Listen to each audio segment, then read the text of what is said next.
অনেক সময় এমন বাধা আসবে, এমন প্রতিবন্ধকতা আসবে, উম্মতের দিকে এমন এমন গুমরাহি ধেয়ে আসবে, সেই গুমরাহির তুফান থেকে উম্মতকে হেফাজত করতে হলে পাহাড়ের মতো পথের মধ্যে বুক টান করে উম্মতের আলেমদেরকে দাঁড়িয়ে যেতে হবে। আর সেই পাহাড়ের মতো দাঁড়িয়ে থাকতে গিয়ে অনেক সময় বুকের রক্ত দিতে হবে, জীবন দিতে হবে, উম্মতের আলেমদেরকে সেজন্য প্রস্তুত থাকতে হবে। যারা বলে হুজুরদেরকে ইসলাম হেফাজতের দায়িত্ব দিয়েছে কে? এরা হলো নাদানের ঘরের নাদান। হুজুরদেরকে ইসলাম হেফাজতের দায়িত্ব দিয়েছেন স্বয়ং আল্লাহ। আল্লাহ বলেছেন ইন তানসুরুল্লাহ ইয়ানসুরকুম, যদি তোমরা আল্লাহকে সাহায্য করো আল্লাহ তোমাদেরকে সাহায্য করবেন। আল্লাহর দ্বীনের বিরোধী একটা কার্যকলাপ যদি পরিচালিত হয়, সর্বপ্রথম আল্লাহর আদালতে সেজন্য জবাব দিতে হবে আলেমদেরকে। আল্লাহর জমিনে আল্লাহর দ্বীনের গৌরব যদি ভুলুণ্ঠিত হয়, সর্বপ্রথম সেজন্য জবাব দিতে হবে আলেমদেরকে। আল্লাহর নবীর বিরুদ্ধে যদি কেউ কটূক্তি করে, সেজন্য নবীর কাছে সর্বপ্রথম লজ্জিত হতে হবে আলেমদেরকে। নবীকে গালি দিলে অন্য কারো হৃদয় থেকে রক্ত ঝরুক আর না ঝরুক, যাদের কাঁধে নবুয়তের উত্তরাধিকারের জোয়াল, তারা কোনোদিন নীরব থাকতে পারে না, নিস্তব্ধ থাকতে পারে না। রাজনৈতিক নেতার কথা মানতে গিয়ে খবরদার খবরদার, আলেম সমাজের বিরুদ্ধে কখনো মাঠে নামবে না, আলেম সমাজের বিপক্ষে অবস্থান নিবে না। বরং যেই দল আর যেই নেতা জনগণকে আলেমদের বিপক্ষে ডাক দেয়, হে নবীর উম্মতেরা, যদি নবীকে নবী বলে মেনে থাকো, তুমি সেই দল আর সেই নেতাকে তালাক দিবা। খবরদার আলেমদের বিপক্ষে মাঠে নামবা না। খবরদার খবরদার খবরদার, আলেমদের পিছু ছেড়ে অন্য কারো আনুগত্য করবে না। যারা তোমাদেরকে আলেমদের বিপক্ষে ডাকবে, তাদের কপালে লাথি মারবে, লাথি মারবে, লাথি মারবে। অশ্রু আর ঘাম ঝরানোর পর প্রয়োজনে উম্মতের হেদায়েতকে হেফাজত করবার জন্য, উম্মতকে সরল সঠিক পথে রাখার জন্য, গোমরাহি আর পথভ্রষ্টতাকে দমন করবার জন্য বুকের তাজা রক্ত কাতারে ঢেলে দিতে হবে। উম্মতের আলেমরা যদি এভাবে হকের পথে অটল থাকে আর আপনাদেরকে এভাবে সঠিক পথের পরিচালনায় দিক নির্দেশনা দিতে থাকে, আহ্বান করতে থাকে, হে মাধবপুরের জনগণ, আপনারা আলেমদের সাথে থাকবেন তো? আলেমরা ডাক দিলে ঘাম ঝরাতে প্রস্তুত থাকবেন তো? আলেমরা ডাক দিলে আল্লাহর দ্বীনের জন্য বুকের শেষ রক্তবিন্দু দিতে প্রস্তুত থাকবেন তো? রাসূল আকরাম সাল্লাল্লাহু আলাইহি ওয়াসাল্লাম এক হাদিসের মধ্যে ইরশাদ করেছেন, ইন্না বানি ইসরাঈল কানাত তাসুসুহুমুল আম্বিয়া কুল্লামা হালাকা নাবিয়্যুন খালাফাহু আখার ওয়ালা নাবিয়্যা বাদি। নবীজি বলেন যে আমাদের পূর্বে হাজার হাজার বছর পর্যন্ত বনি ইসরাঈলের মধ্যে এবং পৃথিবীর মানুষের মধ্যে এরকম পদ্ধতি আল্লাহ চালু রেখেছেন যে আল্লাহর পক্ষ থেকে প্রেরিত নবী আলাইহিমুস সালামগণ তারা মানুষের নেতৃত্ব দিতেন, জাতিকে তারা নেতৃত্ব দিতেন, বিশ্বকে তারা নেতৃত্ব দিতেন। এটাই আল্লাহ পাক রব্বুল আলামিনের এই বিশ্ব সভ্যতায় আল্লাহর দেওয়া নীতি এবং পদ্ধতি। আদম আলাইহিস সালাতু ওয়াস সালাম থেকে শুরু করে এভাবেই হাজার হাজার বছর পর্যন্ত পৃথিবী অগ্রসর হয়েছে, বিশ্ব সভ্যতা নির্মিত হয়েছে আল্লাহর পক্ষ থেকে প্রেরিত মহামানব হযরত আম্বিয়ায়ে কেরাম আলাইহিমুস সালামদের মাধ্যমে। এই পৃথিবীতে যা কিছু আমরা কল্যাণকর দেখি, এগুলো গোড়াপত্তন হয়েছে এবং এগুলো প্রতিষ্ঠিত হয়েছে নবীদের হাতে। এভাবেই হাজার হাজার বছর পর্যন্ত পৃথিবী চলেছে। মানব জাতির নেতৃত্ব মানুষের পথ প্রদর্শনের দায়িত্ব এটা পালন করেছেন নবীগণ। নবী আলাইহিস সালাতু ওয়াস সালাম বলেন, এইভাবে নবীদের যে আগমন, সেই আগমনের ধারা আমার পর্যন্ত চলে এসেছে এবং আমিও আমার উম্মতের নেতৃত্ব দিচ্ছি। এরপর আল্লাহর নবী বলেন, ওয়ালা নাবিয়্যা বা'দি, আমি হলাম সর্বশেষ নবী, আমার পরে পৃথিবীতে আর কোন নবী আসবে না। এই যে আল্লাহ রাসূল সাল্লাল্লাহু আলাইহি ওয়াসাল্লাম যে বললেন যে আমার আগে জাতির নেতৃত্ব দিত কারা? নবীগণ। আমার পর্যন্ত উম্মতের নেতৃত্বের দায়িত্ব কাদের হাতে? নবীদের হাতে। কাদের হাতে? নবীদের হাতে। নবীগণ জাতিকে পরিচালনা করেন, মানুষকে তারা নেতৃত্ব দেন। আল্লাহর নবী বলতেছেন, ওয়া আনা খাতামুন নাবিয়্যিন ওয়ালা নাবিয়্যা বা'দি, আমি হলাম সর্বশেষ নবী, আমার পরে আর কোন নবী আসবে না। সর্বশেষ নবী আমাদের নবী। আমাদের নবীকে আল্লাহ পাক রব্বুল আলামিন যে নবুয়তের মর্যাদা দিয়েছেন, আল্লাহর নবীর নবুয়তের সবচেয়ে বড় বৈশিষ্ট্য হলো খতমে নবুয়ত। খতমে নবুয়ত, নবীজির এই সিংহাসন, এটা তার জন্য সংরক্ষিত। এই সিংহাসনে নবী মুহাম্মদুর রাসূলুল্লাহ সাল্লাল্লাহু আলাইহি ওয়াসাল্লাম ছাড়া আর কারো বসার অনুমতি নেই।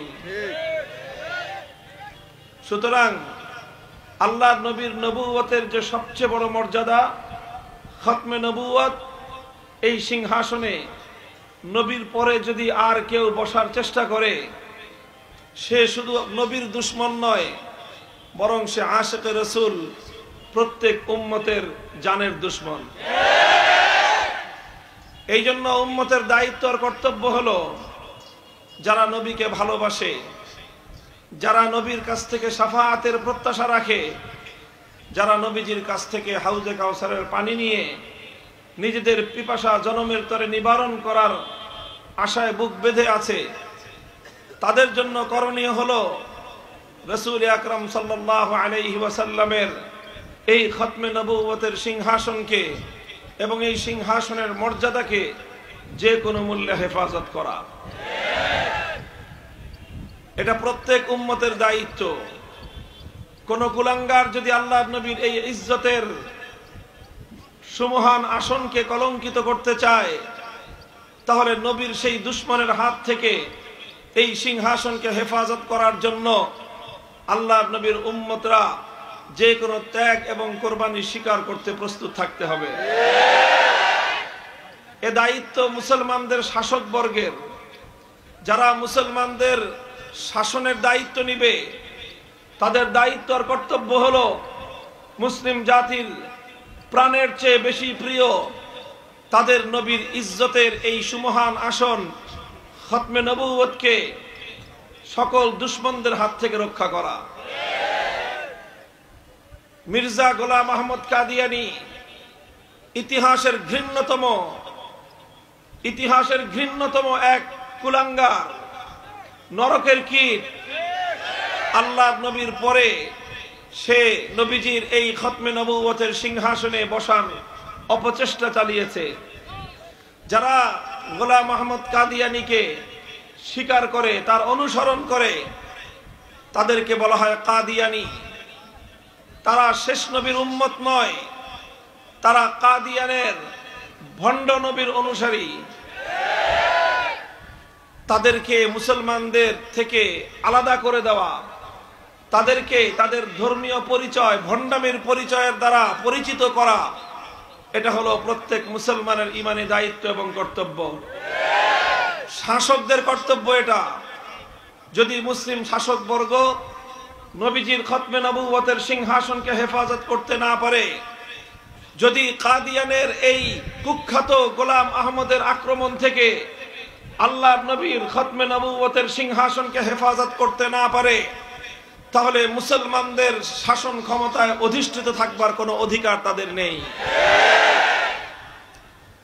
শাসকদের এই ব্যর্থতায় শাসকরা যদি দায়িত্ব পালন না করে, তাহলে নবীর আশিক উম্মতের দায়িত্ব আর কর্তব্য হলো নিজেরা দায়িত্ব গ্রহণ করে নবীর খতমে নবুয়তের সিংহাসনকে হেফাজত করতে হবে। এর জন্য ঘাম ঝরাতে হলে ঘাম দিতে হবে, রক্ত ঝরাতে হলে রক্ত দেওয়ার জন্য প্রস্তুত থাকতে হবে ইনশাআল্লাহ।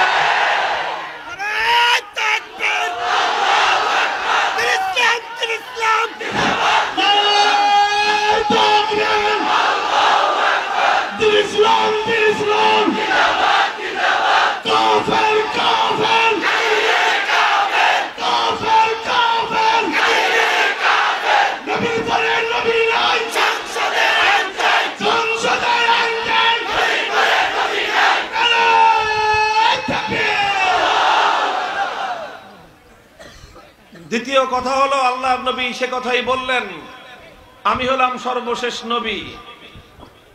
যতদিন পর্যন্ত পৃথিবীতে নবীদের আগমনের ধারা অব্যাহত ছিল, ততদিন পর্যন্ত মানব জাতিকে নেতৃত্ব দেওয়ার দায়িত্ব ছিল নবীদের। নবীজি বলছেন, আমার পরে আর কোন নবী আসবে না। এখানে প্রশ্ন জাগে, হে নবী, তাহলে আপনার পরে আপনার উম্মতের হাল ধরবে কে? প্রশ্ন আসে কিনা? হে নবী, আপনি তো চলে যাচ্ছেন, আপনি বলছেন যে উম্মতের নেতৃত্ব দেওয়ার দায়িত্ব নবীদের, আবার আপনি বলছেন আপনার পরে আর কোন নবী আসবে না। তাহলে প্রশ্ন হলো, আপনার পরে আপনার এই উম্মতের নেতৃত্ব দিবে কে? এই উম্মতের হাল ধরবে কে? এই প্রশ্নের জবাব দিয়েছেন রাসূল আকরাম সাল্লাল্লাহু আলাইহি ওয়াসাল্লাম। নবীজি বলেছেন, আল উলামা ওয়ারাসাতুল আম্বিয়া। নবীজি বলেছেন, আলেমরা হলেন নবীদের উত্তরাধিকারী, তারা হলেন ওয়ারিসে নবী। শাইখুল হাদিস আল্লামা আজিজুল হক রাহমাতুল্লাহি আলাইহি আমি অসংখ্যবার এই হাদিসের ব্যাখ্যায় কথা বলতে শুনেছি যে তিনি আল্লাহ রাসূল সাল্লাল্লাহু আলাইহি ওয়াসাল্লাম ওই প্রশ্নের জবাব দিয়েছেন যে নবীদের অবর্তমানে উম্মতের দায়িত্ব কারা পালন করবেন। মুহতারাম হাজিরিন, নবীজি বললেন, নবীদের অবর্তমানে উম্মতের আলেমরাই হলেন নবীদের নায়েব, নবীদের উত্তরাধিকারী। এই হাদিসকে আমরা অনেকেই মনে করি এটা হলো আলেম সমাজের ফজিলত আর আলেম সমাজের মর্যাদা বর্ণনা করার হাদিস। হযরত শাইখুল হাদিস রাহিমাহুল্লাহ বলতেন, না, এই হাদিস শুধু আলেমদের ফজিলত আর মর্যাদা বর্ণনা করার জন্য নয়, বরং এই হাদিস হলো উম্মতের আলেম সমাজের দায়িত্ব এবং কর্তব্য বর্ণনা করার হাদিস। এটা শুধু ফজিলত আর মর্যাদার নয়, বরং দায়িত্ব আর কর্তব্যের হাদিস। আল্লাহর নবী এই হাদিসের মাধ্যমে উম্মতকে দুটি বার্তা দিয়েছেন। কয় বার্তা? একটি বার্তা দিয়েছেন উম্মতের সাধারণ জনগণকে লক্ষ্য করে, যারা আলেম না, যারা গায়রে আলেম, যারা নন আলেম, তাদেরকে একটা বার্তা দিয়েছেন। আরেকটি বার্তা দিয়েছেন উম্মতের আলেমদেরকে লক্ষ্য করে। যারা আলেম না, গায়রে আলেম, যারা সাধারণ জনগণ, চাই সে শিক্ষিত হোক অশিক্ষিত হোক, সে কৃষক শ্রমিক মজদুর হোক, অথবা সে ব্যবসায়ী চাকরিজীবী হোক, সে প্রশাসনের লোক হোক, সে রাজনীতিবিদ হোক, সে এমপি মন্ত্রী মিনিস্টার হোক, আর যেই হোক, মানুষকে যখন আমি এই দুই ভাগে ভাগ করব, এক ভাগ আলেম আর এক ভাগ গায়রে আলেম, আলেম না, তাহলে সকল গায়রে আলেমদেরকে লক্ষ্য করে আল্লাহর নবীর এই হাদিসের মধ্যে বার্তা হলো, তাদের জন্য মেসেজ হলো যে হে আমার উম্মত, আমি নবী চলে যাচ্ছি, আমি চলে যাব, আমার পরে আর কোনো নবী আসবে না।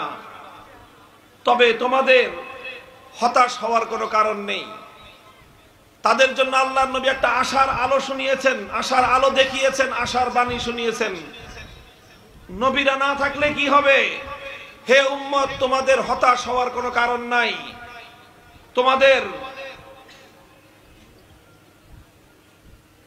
হতাশ হতে হবে না, হতাশ হওয়া যাবে না। আল্লাহ রাসূল সাল্লাল্লাহু আলাইহি ওয়াসাল্লাম তাদের জন্য আশার বাণী শুনিয়েছেন যে নবীরা না থাকলে কি হবে, নবী আর না আসলে কি হবে। কিয়ামত পর্যন্ত নবীদের পক্ষ থেকে উম্মতের আলেমগণ তারা দায়িত্বের জোয়াল কাঁধে তুলে নেবে। সুতরাং তোমরা হতাশ হয়ো না, তোমরা আশা ছেড়ে দিও না, কারণ নবী না থাকলেও নবীদের দায়িত্ব, নবীদের অবর্তমানে তাদের উত্তরাধিকারী আলেম সমাজ পালন করবে। সুতরাং সাধারণ জনতার প্রতি আল্লাহর নবীর পয়গাম হলো, সাধারণ জনতার প্রতি আল্লাহর পয়গম্বরের ওসিয়ত হলো যে তোমরা নবীগণ থাকলে যেভাবে নবীদের অনুসরণ করতে, নবীরা থাকলে যেভাবে নবীদের আনুগত্য করতে, নবীগণ থাকলে যেভাবে নবীদের নির্দেশনা মেনে জীবন পরিচালনা করতে, নবীদের অবর্তমানে উম্মতের আলেমরা তোমাদেরকে যেভাবে পথ দেখাবেন তোমরা সেভাবেই পথ চলবে। এটা হলো উম্মতের সাধারণ মানুষের প্রতি আল্লাহর নবীর পয়গাম এবং নবীর বার্তা। সুতরাং আমি আখেরি নবীর কলিজার টুকরা উম্মতের কাছে জানতে চাই, আপনারা আল্লাহর নবীর এই বার্তা, এই মেসেজ এটা গ্রহণ করতে প্রস্তুত আছেন তো? উম্মতের আলেম সমাজ সম্মিলিতভাবে আপনাদেরকে যে গাইডলাইন দিবে, উম্মতের আলেম সমাজ ঐক্যবদ্ধ হয়ে আল্লাহর পয়গম্বরের নায়েব এবং উত্তরাধিকারী হিসেবে আপনাদেরকে যে পথে চলতে বলবে আপনারা সে পথে চলবেন তো? আপনারা যদি সেইভাবে পথ চলেন, উম্মতের আলেমদের অনুসরণ করেন, তাহলে একদিকে নিজেরা সৎ পথে চলতে পারবেন, হেদায়েতের উপর থাকতে পারবেন, গুমরাহি আর পথ ভ্রষ্টতার হাত থেকে আপনারা মুক্তি পাবেন। আরেকদিকে আল্লাহর নবীর কলিজা শীতল আর ঠান্ডা হবে যে আমার উম্মতকে আমি বলে এসেছিলাম আলেমদের অনুসরণ করতে, আমার উম্মত আমার কথা রেখেছে, এতে আল্লাহর নবীর কলিজা ঠান্ডা হবে। 2 নম্বর বার্তা হলো উম্মতের আলেম সমাজের প্রতি আল্লাহর নবীর বার্তা হলো, হে আলেমরা দেখো আমি হলাম আমার উম্মতের জন্য পিতার মতো। আল্লাহর নবী স্পষ্ট বলেছেন, ইন্নামা আনা লাকুম মিসলাল ওয়ালিদি লিওয়ালাদিহি, ইন্নামা আনা লাকুম মিসলাল ওয়ালিদি লিওয়ালাদিহি। হে উম্মত, আমি হলাম তোমাদের জন্য পিতার মতো। পিতা যেরকম তার সন্তানকে প্রত্যেকটা বিষয় শিখিয়ে দেয়, আমিও নবী তোমাদেরকে সন্তানের মতো প্রতিটা বিষয় আমি তোমাদেরকে শিখিয়ে দেই। সুতরাং পিতা যেরকম মৃত্যুবরণ করলে সন্তান ইয়েতিম হয়ে যায়, আল্লাহর নবীর ইন্তেকালের মাধ্যমে এই উম্মত ইয়েতিম হয়েছে। সেই ইয়েতিম উম্মতকে আল্লাহর নবী উম্মতের আলেমদের কাছে আমানত রেখে গেলেন। আলেমদের উপর নবীজি আস্থা রেখেছেন, বিশ্বাস রেখেছেন যে আমার অবর্তমানেও আমার উম্মতের আলেমরা আমার এই উম্মতকে দেখাশোনা করবে, আমার এই ইয়েতিম উম্মতের দায়িত্ব পালন করবে, আমার এই উম্মতকে কখনো তারা সৎ পথ প্রদর্শন থেকে পিছু হটবে না। এটা হলো উম্মতের আলেমদের প্রতি আল্লাহর পয়গম্বরের আস্থা, নবীজির আশ্বাস। উম্মতের আলেমরা যে কোনো মূল্যে উম্মতকে তারা পথ দেখাবে, উম্মতের দায়িত্বের বোঝা এই জোয়াল তারা নিজেদের কাঁধে তুলে নিবে। সুতরাং হে আলেম সমাজ, বিশেষ করে মাধবপুরের ওলামা সমাজকে আমি বলতে চাই, লক্ষ্য করে বুঝুন, আলেম হওয়ার অর্থ শুধু এটা নয় যে জনগণের কাছ থেকে আমরা শুধু সম্মান পাবো। আলেম হওয়ার অর্থ এটা নয় যে মানুষ শুধু আমাদেরকে সালাম দিবে, বরং নিজেদের বক্ষে আসমানি ওহী, কোরআন আর হাদিসের ইলমের আমানত রক্ষা করার অর্থ হলো আল্লাহর নবীর উত্তরাধিকারের জোয়াল নিজের কাঁধে তুলে নেওয়া। আল্লাহর নবী আশ্বাস রেখেছেন, আমাদের উপর আস্থা রেখেছেন। সুতরাং আলেমরা যদি নবীর এই আস্থা রক্ষা করতে ব্যর্থ হয়, আলেমরা যদি নবীর এই ইয়েতিম উম্মতকে সরল সঠিক হেদায়েতের পথে পথ নির্দেশনা দিতে ব্যর্থ হয়, কিয়ামতের দিন আল্লাহর নবীর সামনে দাঁড়িয়ে জবাবদিহিতা করতে বাধ্য হবে। আশা মুহতারাম হাজিরিন, এজন্যই আমরা বলি আলেম হওয়াটা খুব একটা মজার বিষয় তা নয়। আলেম হওয়াটা খুব একটা ফ্যাশনের জিনিস তা নয়। আর বাকি 8-10টা ডিগ্রি ধারণ করার মতো আলেম হওয়া মানে একটা শুধু ডিগ্রি ধারণ করা নয়। আর 8-10টা খেতাব নেওয়ার মতো আলেম হওয়ার অর্থ শুধু একটা খেতাব নেওয়া নয়। আলেম হওয়ার অর্থ হলো পুরা উম্মতের জিম্মাদারির জোয়াল নিজের কাঁধে তুলে নেওয়া। সুতরাং যে কোনো পরিস্থিতিতে, যে কোনো মূল্যে, যে কোনো অবস্থায় আলেম হিসেবে নবুয়তের উত্তরাধিকারের দায়িত্ব পালন করার জন্য প্রস্তুত থাকতে হবে। উম্মতকে সঠিক পথ দেখাতে হবে। যেভাবে 1400 বছর পর্যন্ত পূর্বসূরি উলামায়ে কেরাম তারা কঠিন পরিস্থিতিতেও উম্মতের দায়িত্ব পালন করা থেকে এক চুল পরিমাণ পিছপা হননি। তারা রাতের অন্ধকারে উম্মতের জন্য আল্লাহর দরবারে হেদায়েতের কামনা করে চোখের অশ্রু ঝরিয়েছেন। সুতরাং আলেমদের প্রথম দায়িত্ব হলো উম্মতের সরল সঠিক পথ কামনা করে, উম্মতের হেদায়েত কামনা করে আল্লাহর দরবারে ফরিয়াদ করে তাদের জন্য চোখের পানি ছাড়া। আল্লাহুম্মা হাদি উম্মত মুহাম্মাদিন সাল্লাল্লাহু আলাইহি ওয়াসাল্লাম। হে আল্লাহ, তুমি আল্লাহ তোমার নবীর উম্মতকে তুমি সরল সঠিক পথ দেখাও। আল্লাহ, তুমি তোমার নবীর উম্মতকে সমস্ত গুনাহ থেকে, সমস্ত ভুল ভ্রান্তি থেকে তুমি হেফাজত করো। এইভাবে আল্লাহর কাছে কান্নাকাটি করে রাতের অন্ধকারে উম্মতের জন্য চোখের অশ্রু ঝরানো, এটা হলো আলেমদের প্রথম দায়িত্ব। দ্বিতীয় দায়িত্ব, উম্মত যেন সরল সঠিক পথে চলতে পারে, কোন বিভ্রান্তি, কোন গোমরাহি, কোন পথ ভ্রষ্টতা যেন উম্মতের আলেমদেরকে বিপদগামী করতে না পারে, সেই জন্য সবটুকু চেষ্টা করা। মাথার ঘাম পায়ে ঝরানো, ঘাম ঝরানো মেহনতের পরিশ্রমের মাধ্যমে পুরা উম্মতকে হেদায়েতের উপর পরিচালনা করবার চেষ্টা করা। এইভাবে অশ্রু দিয়ে, ঘাম ঝরিয়ে উম্মতের এই দায়িত্বের জোয়াল নিজেদের কাঁধে বহন করে রাখতে হবে। এটা হলো আলেমদের দায়িত্ব। মনে রাখতে হবে, সব সময় শুধু চোখের অশ্রু আর মাথার ঘাম পায়ে ঝরিয়েই এ দায়িত্ব পালন করা যাবে না। অনেক সময় এমন বাধা আসবে, এমন প্রতিবন্ধকতা আসবে, উম্মতের দিকে এমন এমন গুমরাহি ধেয়ে আসবে, সেই গুমরাহির তুফান থেকে উম্মতকে হেফাজত করতে হলে পাহাড়ের মতো পথের মধ্যে বুক টান করে উম্মতের আলেমদেরকে দাঁড়িয়ে যেতে হবে। আর সেই পাহাড়ের মতো দাঁড়িয়ে থাকতে গিয়ে অনেক সময় বুকের রক্ত দিতে হবে, জীবন দিতে হবে। উম্মতের আলেমদেরকে সেজন্য প্রস্তুত থাকতে হবে।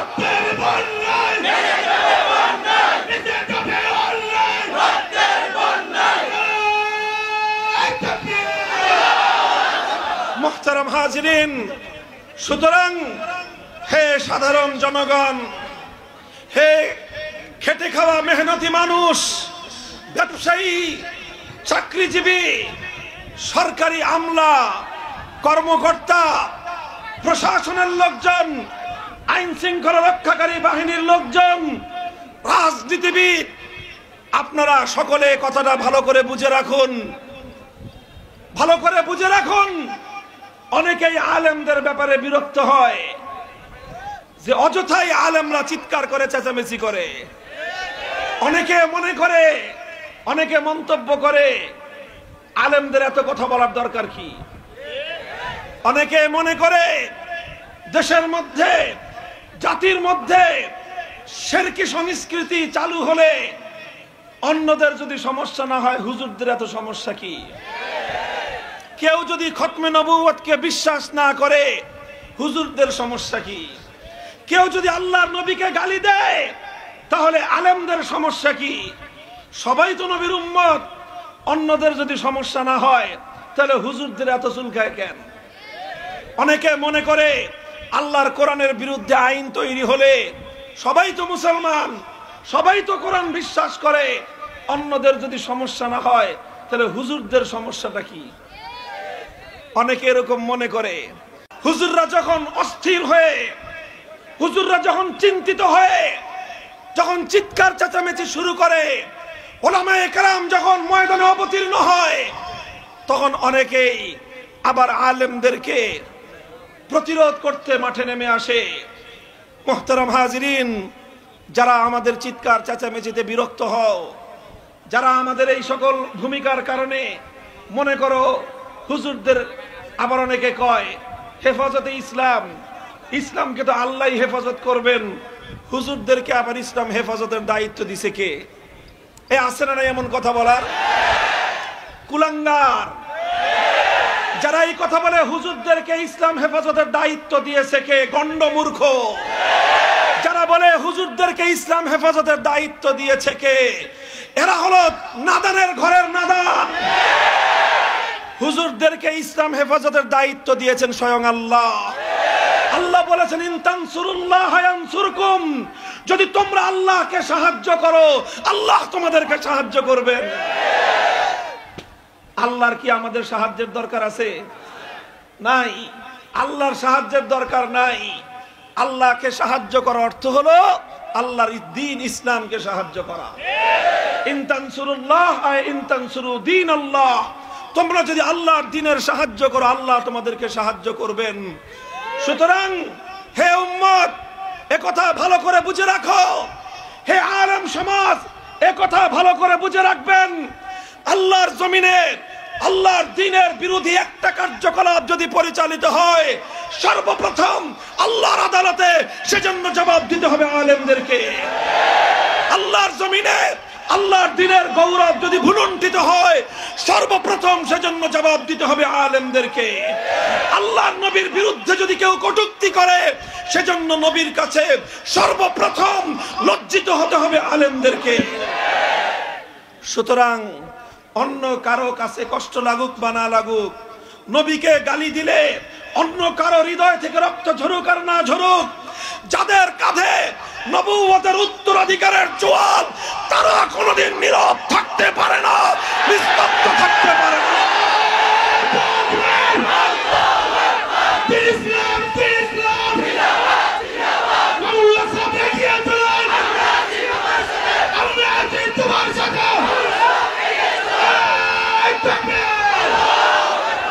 মুহতারাম হাজিরিন, আপনাদের প্রতি আমার এই দুই পয়গামের উপর আমি কথা শেষ করব। আবার বলে দিচ্ছি, সাধারণ উম্মতের প্রতি আমার নবীর ওসিয়ত, সাধারণ উম্মতের প্রতি আল্লাহর নবীর পয়গাম, খবরদার, আমরা নবীরা চলে যাচ্ছি, তোমাদের কাছে তোমাদের দায়িত্ব আমি নবী আমার পরে আলেমদের কাঁধে দিয়ে গেলাম, আলেমদের হাতে তোমাদেরকে সুপর্দ করে গেলাম। ভাই, মনে করেন আপনার বাবা মারা যাচ্ছে, মৃত্যু শয্যায় শুয়ে আপনার বাবা যদি ছোট ছোট ভাই ব্রাদারকে ডেকে বলে, বড় ছেলেটাকেও ডেকে বলে, সবগুলো ছেলেকে বড় ছেলের হাতে দিয়ে বলে, বাবা তুমি আমার বড় ছেলে, আমি মারা যাওয়ার পর আমার এই ইয়েতিম ছেলেগুলোকে তোমার হাতে তুলে দিয়ে গেলাম, তুমি এদেরকে দেখে শুনে রাখবা। ছোট ছেলেদেরকে বলে গেল, আমি নাই, বড় ভাইকে বাবার মতো সম্মান করবা, তার কথা মেনে চলবা। এবার বলেন তো, ছোট ভাইদের দায়িত্ব কি? যেহেতু বাবা মৃত্যু শয্যায় শুয়ে ওসিয়ত করে গেছে, সারা জীবন বড় ভাইকে মেনে চলবা, সারা জীবন বড় ভাইয়ের আনুগত্য করবা। এখন কোন ছোট ভাই একটু বড় হওয়ার পর যদি গর্দান মোটা হয়, ঘাড় মোটা হয়, আর বড় ভাইয়ের যদি অসম্মান করে, বড় ভাইয়ের আনুগত্য না করে, এটা কি আসলে সে শুধু বড় ভাইয়ের সঙ্গে গাদ্দারি করলো না বাবার সঙ্গে গাদ্দারি করলো? এটা সে শুধু বড় ভাইকে অমান্য করলো না, তার পিতার অন্তিম ওসিয়তকে সে অমান্য করলো। সুতরাং হে উম্মতে মুহাম্মাদিয়া, তোমরা যারা সাধারণ মানুষ, আলেম না, তোমরা হলো ছোট ভাই, যারা আলেম তারা হলেন আলেম হিসেবে তোমাদের বড় ভাই। এটা বয়স হিসেবে না, বয়স হিসেবে না, এটা আলেম হিসেবে। তোমাদেরকে আল্লাহর নবী বলে গেছেন, হে আমার এতিম উম্মত, তোমাদেরকে বলে যাচ্ছি, আমার অবর্তমানে তোমাদের বড় ভাই, আলেমদেরকে মেনে চলবা, আলেমদের দিক নির্দেশনা অনুসরণ করবা। সুতরাং যখন আলেমরা বলে যে শিরকি সংস্কৃতি বাস্তবায়ন করা যাবে না, তখন তুমি সেই আলেমের বিরুদ্ধে মিছিল নিয়ে মাঠে নামো। তুমি শুধু আলেমের বিরুদ্ধাচরণ করলা না আল্লাহর নবীর কলিজা আঘাত করলা? হে উম্মত, রাজনীতি করো, আপত্তি নাই। দেশের জন্য, জনগণের উন্নয়নে, এলাকার উন্নয়নে রাজনীতি করো, কোনো আপত্তি করব না। কিন্তু খবরদার, রাজনীতি করতে গিয়ে, রাজনীতির দলের ডাকে সাড়া দিতে গিয়ে, রাজনৈতিক নেতার কথা মানতে গিয়ে খবরদার, খবরদার, আলেম সমাজের বিরুদ্ধে কখনো মাঠে নামবে না, আলেম সমাজের বিপক্ষে অবস্থান নিবে না। বরং যেই দল আর যেই নেতা জনগণকে আলেমদের বিপক্ষে ডাক দেয়, হে নবীর উম্মতেরা, যদি নবীকে নবী বলে মেনে থাকো, তুমি সেই দল আর সেই নেতাকে তালাক দিবা। খবরদার, আলেমদের বিপক্ষে মাঠে নামবা না। কারণ যখন সমস্ত আলেম কোন একটা বিষয়ে একমত হয়ে উম্মতকে ডাক দিবে, মনে রাখবেন, সমস্ত আলেমগণ যখন কোন একটা বিষয়ে একমত হন, কোরআন এবং হাদিসের ফয়সালা অনুযায়ী সমস্ত আলেমদের ঐক্যমতের সিদ্ধান্ত, এটাকে বলা হয় ইজমায়ে উম্মত। সেই সমস্ত আলেমদের ঐক্যমতের সিদ্ধান্ত, এটা শুধু আলেমদের সিদ্ধান্ত নয়, এটাই আল্লাহর সিদ্ধান্ত, এটাই ইসলামের সিদ্ধান্ত। সুতরাং যেই বিষয়ে আলেমরা সবাই একমত, সেই বিষয়ে যে কেউ আলেমদের পথ থেকে ভিন্ন পথে তোমাদেরকে ডাকবে, তুমি যদি ইমানদার হয়ে থাকো, খবরদার, খবরদার, খবরদার, আলেমদের পিছু ছেড়ে অন্য কারো আনুগত্য করবে না। যারা তোমাদেরকে আলেমদের বিপক্ষে ডাকবে, তাদের কপালে লাথি মারবে, লাথি মারবে, লাথি মারবে।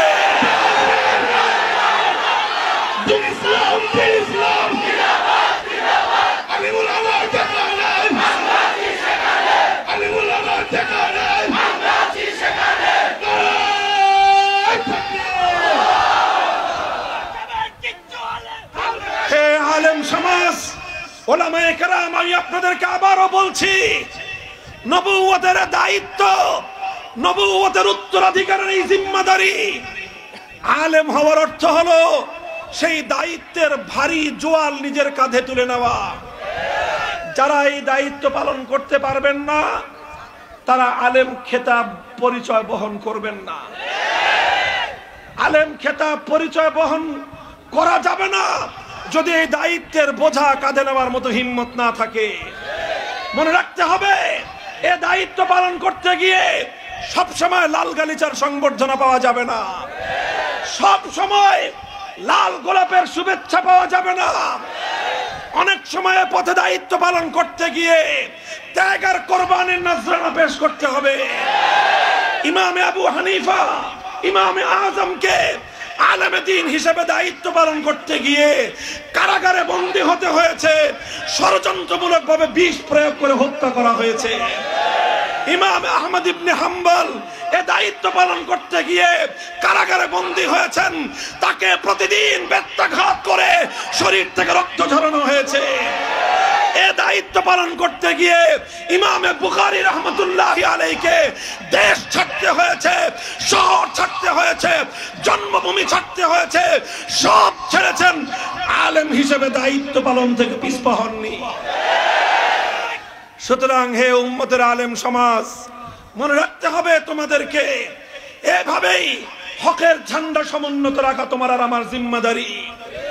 হকের ঝান্ডা সমুন্নত রাখতে গিয়ে কখনো আমাকে আর তোমাকে ইমামে আজমের মতো ষড়যন্ত্রমূলক ভাবে হত্যাকাণ্ডের শিকার হওয়া লাগতে পারে।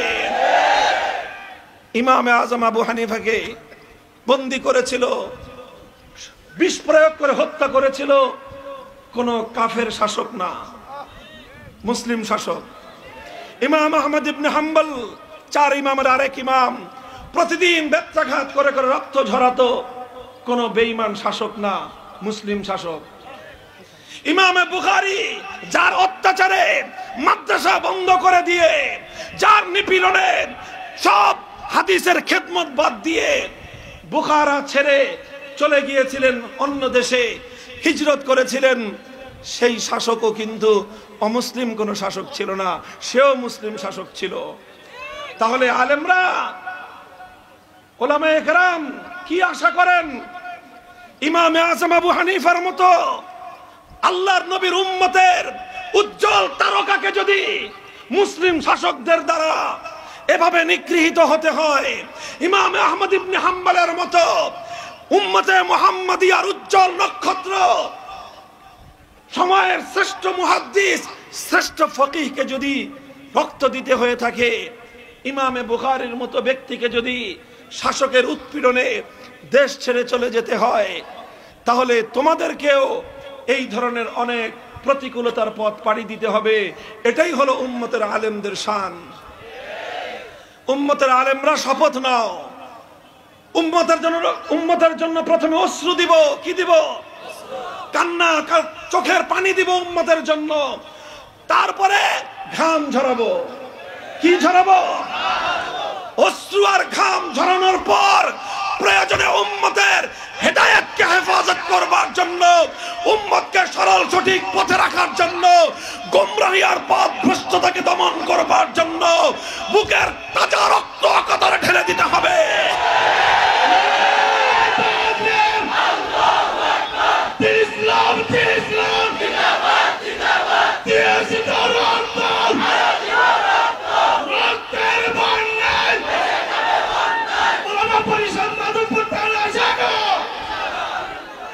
উম্মতের আলেমরা যদি এভাবে হকের পথে অটল থাকে আর আপনাদেরকে এভাবে সঠিক পথের পরিচালনায় নির্দিক নির্দেশনা দিতে থাকে, আহ্বান করতে থাকে, হে মাধবপুরের জনগণ, আপনারা আলেমদের সাথে থাকবেন তো? আলেমরা ডাক দিলে ঘাম ঝরাতে প্রস্তুত থাকবেন তো? আলেমরা ডাক দিলে আল্লাহর দ্বীনের জন্য বুকের শেষ রক্তবিন্দু দিতে প্রস্তুত